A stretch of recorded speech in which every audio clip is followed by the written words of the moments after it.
Hey everybody, glad to be learning with you today as we continue our studies of Sefer Yehoshua and begin the 8th chapter, where we'll learn at how the Jewish people get a second chance at taking the city of Ai.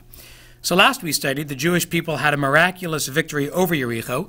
You'll recall that after circling the city for 6 days, one time each day, they circled the city one final time on the 7th day, 7 times, and then the walls came tumbling down, allowing them to take the city without any kind of a real fight. The only rule from that victory was that they weren't allowed to take any of the spoils, any of the possessions of that city. Unfortunately for them, Achan from the tribe of Yehuda did not pay attention to that warning, and he took spoils, a cloak, some gold, some silver, and he hid them in his tent. Eventually, it was discovered that he took these spoils after the Jewish people suffer a loss against the city of Ai. Achan is punished. He does teshuvah. We learned about how to learn from your mistakes and how to take responsibility from looking at that incident. But now, as we begin the 8th chapter, the Jews are ready to continue their military campaign and to finally take the city of Ai. So here they are in the middle of your screen at Jericho. And as you can see, Ai is located just to the west of that city. And further to the west of Ai is a city called Beit El, and that's important because we're going to see about that city in just a few moments. So Yehoshua and the Jewish people come up with a brilliant piece of military strategy.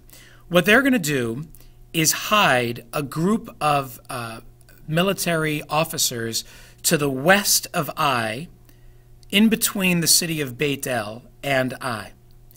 And they're going to keep them hidden behind the mountains there. As you can see on your screen, it's a very mountainous area located along the ridge of Ai as it heads up to Beit El. And what they're going to do is present to the north of Ai 5,000 soldiers. Again, does not look like a very large number, that will attempt to conquer the city again. Now remember, if you're a person living in Ai, the last time you faced the Jewish people, they only sent 3,000 men, and you creamed them. So now the Jewish people are sending 5,000 men, and you're probably feeling pretty confident about your odds. Little do they know, there's a group of people hiding to the west, and this is all part of Yehoshua's decoy strategy. Let's take a look.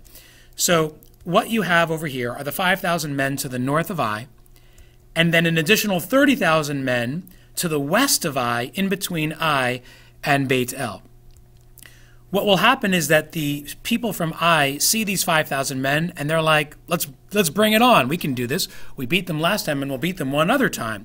So they go and attack from the north, leaving their entire city exposed over here, which then allows the 30,000 men who are hiding in the mountains to swoop right in and take the city from behind.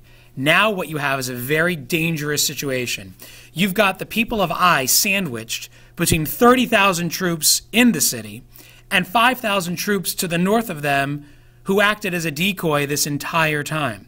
Well, you can imagine what happened. Now that the people are drawn out of their city, the fighters from Ai are left defenseless against this military sandwich.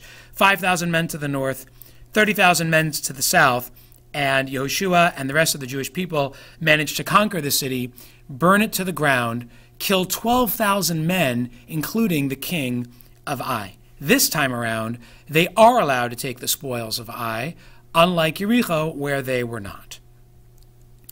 There's one other episode in the Perek here that actually has to do with something that was mentioned in the Torah back in Sefer Devarim. So the Jewish people are going to arrive shortly after their victory at Ai by 2 mountains. One mountain is Har Gerizim, the Mount Gerizim, and the other is Har Eval, Mount Eval. And they split up, as you can see, into 2 groups. Half of the tribes are on Har Gerizim and half of the tribes are on Har Eval. And there Yehoshua will read to the Jewish people all of the blessings and curses that they accepted back in the times of Moshe.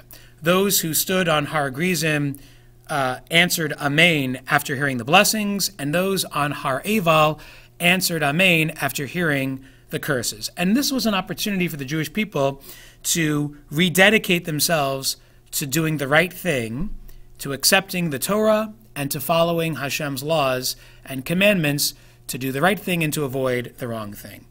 We'll explore this and some other questions in class, including the following when we return. First of all, we have to ask ourselves, why were the Jewish people allowed to keep the spoils from Ai? They weren't allowed to keep them from Yericho. What changed? Second, why did the Jews have to re-accept the Torah, so to speak, as they stood on Har Gerizim and Har Eval? I mean, wasn't it enough that they did this already the first time in Moshe's lifetime? And finally, why did the Jews use a military strategy this time around when they conquered Ai? Why not rely on a military strategy that was miracle-based, like they did when they conquered Yericho? Seems like they're doing things differently this time around with Ai. Why is that? These are some of the questions we'll discuss together in class and explore the Perek in greater detail. Looking forward to learning with you when we return.